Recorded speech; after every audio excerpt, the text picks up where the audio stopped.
Listen properly.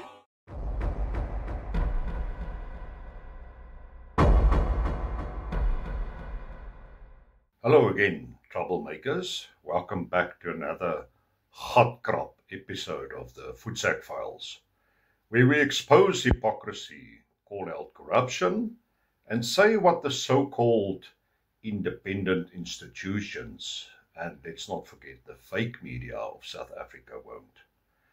Today, you're going to be surprised to discover a brand new feature on my channel. I've decided to introduce an award. It's called, listen properly, the Empty Skull Award. It will be presented in each episode to the biggest empty skull who has truly outdone themselves in recent events.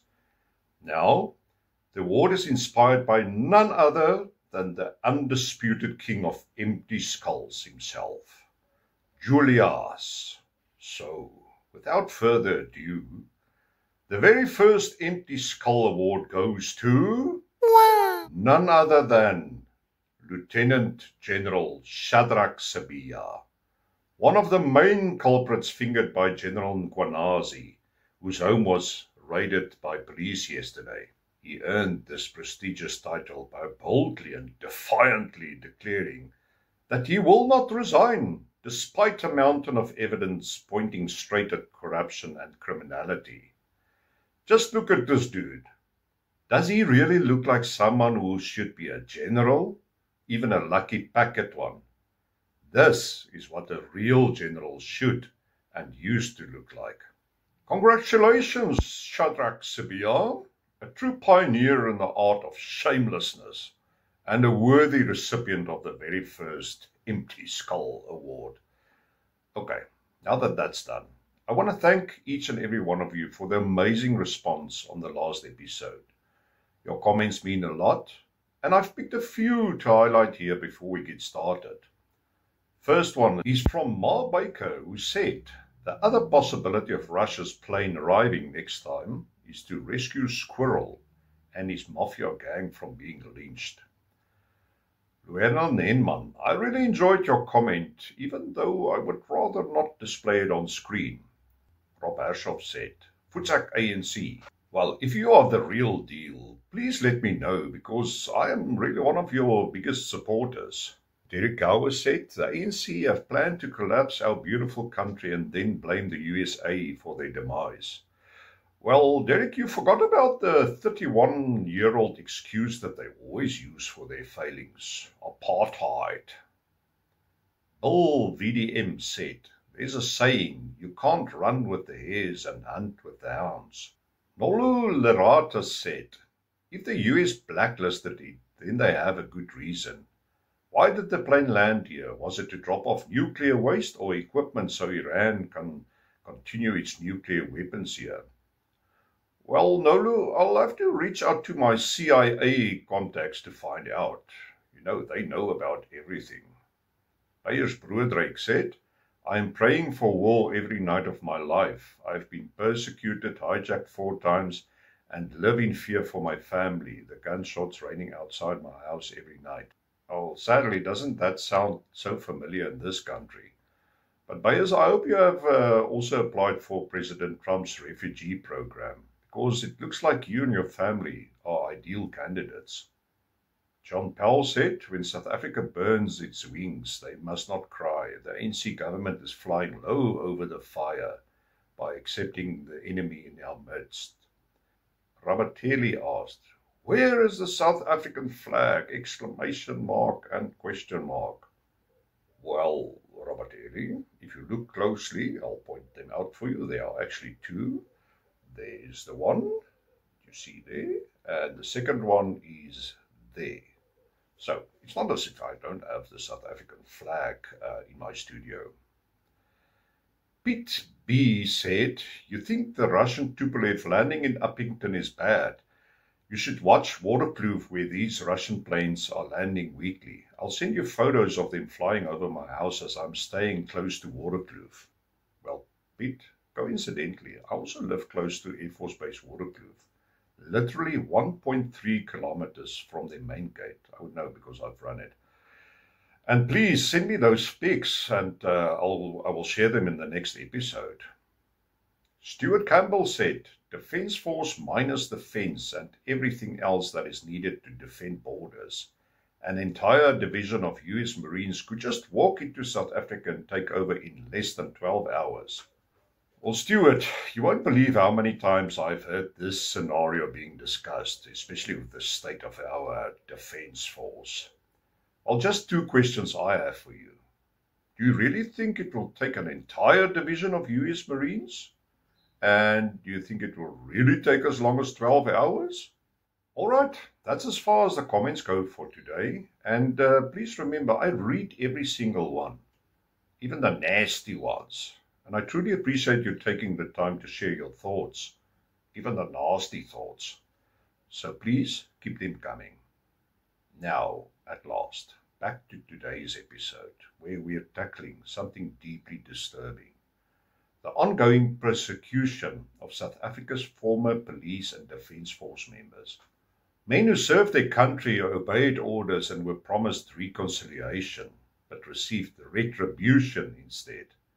Meanwhile, the very ANC terrorists who planted bombs, tortured civilians, and killed innocents during the struggle years, many of whom were denied amnesty by the Truth and Reconciliation Commission, now walk free, sitting like fat cats in Parliament.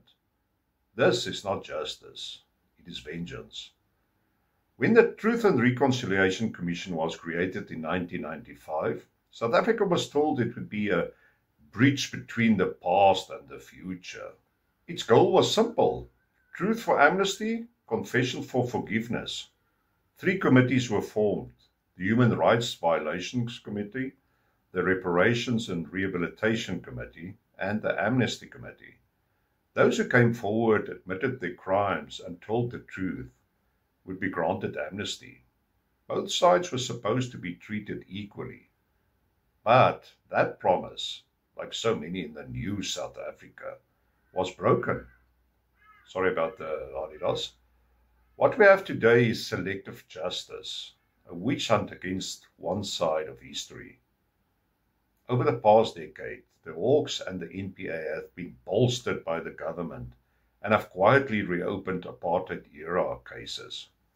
Not crimes of the ANC, mind you, only crimes involving former police and defence officers.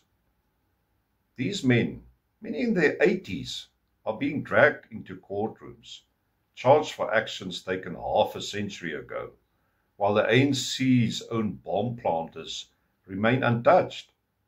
So much for reconciliation or equality before the law. The TRC's ideals have been hijacked. What began as a moral exercise in forgiveness have become a political weapon, used to settle scores and rewrite history. The Hawks and the NPA have been turned into instruments of vengeance, not justice. And the fake media, of course, applauds it as accountability. Well, just have a look at this recent article. Now tell me, have you ever seen an article about the families of victims killed by MK terrorist bombs? Well, I haven't. And why is that?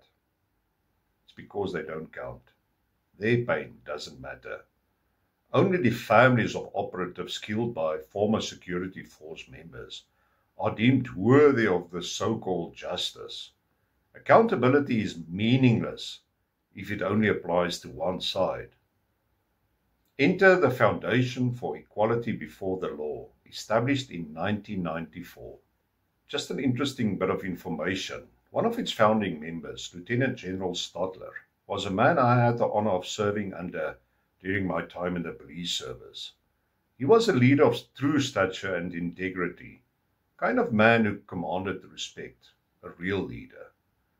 Quite the contrast to the riffraff we have posting as generals in today's police and defence force, the lucky packet instant generals, as I like to refer to them. The Foundation refuses to remain silent while South Africa's veterans are crucified in the name of selective justice.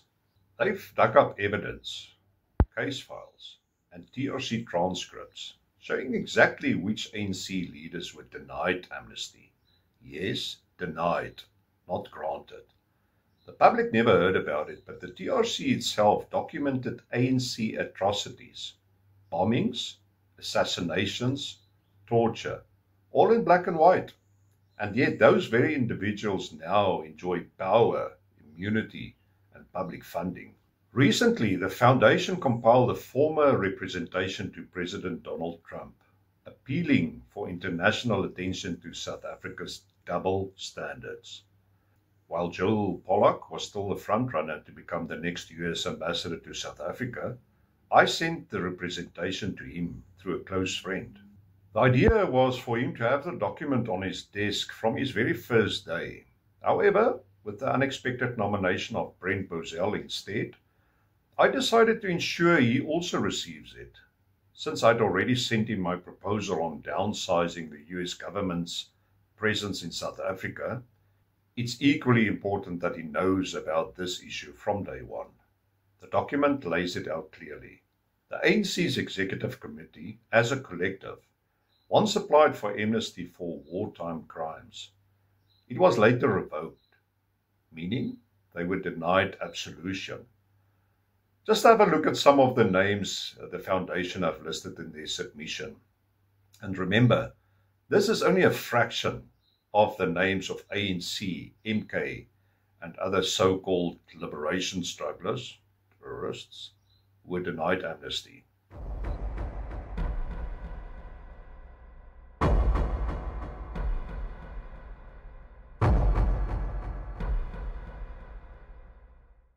All of them walked away untouched. Some of them held and still hold cabinet posts. Others serve as senior diplomats or generals. One of the worst examples is General Lawrence Mbata, current Chief of the South African Army. Just a bit of background. On 25 May 1993, a grenade was thrown at the Trust Bank building in Kimberley, killing and wounding civilians. It was basically a terrorist attack. Mbata told the Amnesty Committee that he ordered ANC Youth League member Walter Schmiles to throw that grenade. He actually provided the grenade. Both applied for amnesty and both were denied. Yet, unsurprisingly, Mbata is now the Chief of the South African Army. What a freaking punishment. Well, meanwhile, retired police lieutenants are being prosecuted in their nursing homes. And the files of ANC operatives accused of wrongdoing? Quietly filed away, hidden, forgotten, or outright destroyed. And let's not forget the human side. Many of the accused are frail men, some terminally ill. They're all in their 80s. They've already faced years of public vilification. Their pensions are gone, their reputations destroyed, and their families live in fear of them being dragged away in cuffs. The TRC was supposed to prevent this, to give closure, not reopen wounds. Instead, it has become a tool for humiliation and retribution. Take Joe Rodriguez, the retired police sergeant accused of the 1971 death of activist Ahmed Timol. He was 80 years old and in poor health when the state dragged him into court. He died before the trial concluded. And the NPA? They called it a victory for justice. Well, if that is justice, South Africa's moral compass is broken. And remember, Rodriguez was never convicted, and I doubt if they would have been able to. They didn't have any evidence, no witnesses, nothing.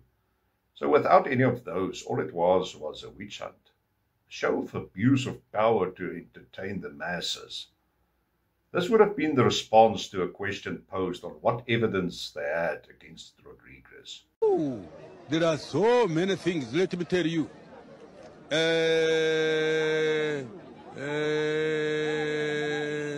Well, the ANC calls its veterans heroes of the struggle. But if the struggle's cause justified murder, torture, and bombings of civilians, then what separates a hero from a terrorist? Even the TRC itself said, a just cause does not justify atrocities committed in its name. Yet, here we are, with perpetrators of those atrocities now rewriting the history books and prosecuting their former enemies. South Africa cannot move forward by punishing one side while glorifying the other. True reconciliation demands honesty and accountability for all. The Foundation for Equality Before the Law continues to push for that, not to rewrite history, but to correct it. Because selective justice isn't justice at all. It's political revenge. And that's where international attention matters. When the United States, under President Trump and Ambassador Brent Bozell, begins reviewing South Africa's human rights record and judicial integrity, if there is something like that, the ANC government may finally be forced to explain why equality before the law only applies to some. Selective prosecution, especially driven by ideology, violates every democratic principle that TRC once claimed it stands for. If you haven't yet watched my episode about President Trump's refugee program for South African minorities persecuted by the current regime, please give it a look. I mention it because I'm confident that if any of our former security force members, now being hunted by this one-sided system, were to apply, they would be granted admission. And I sincerely hope they do apply, especially some of my friends who may soon find themselves targeted as well. So, here's the truth. Until South Africa confronts the double standards at the heart of its so-called justice system, there will be no reconciliation, only resentment. It's time to demand real equality before the law. If you stand for truth, fairness, and the forgotten men of South Africa's past, hit that like button. Please share this episode and subscribe for more. And by the way, thanks for all you new subscribers. I hope you really find value from this channel. And remember, every donation helps us feed and sterilize feral cats in Pretoria through Sterrebach Ferals. It really is a worthy cause, especially for animal lovers.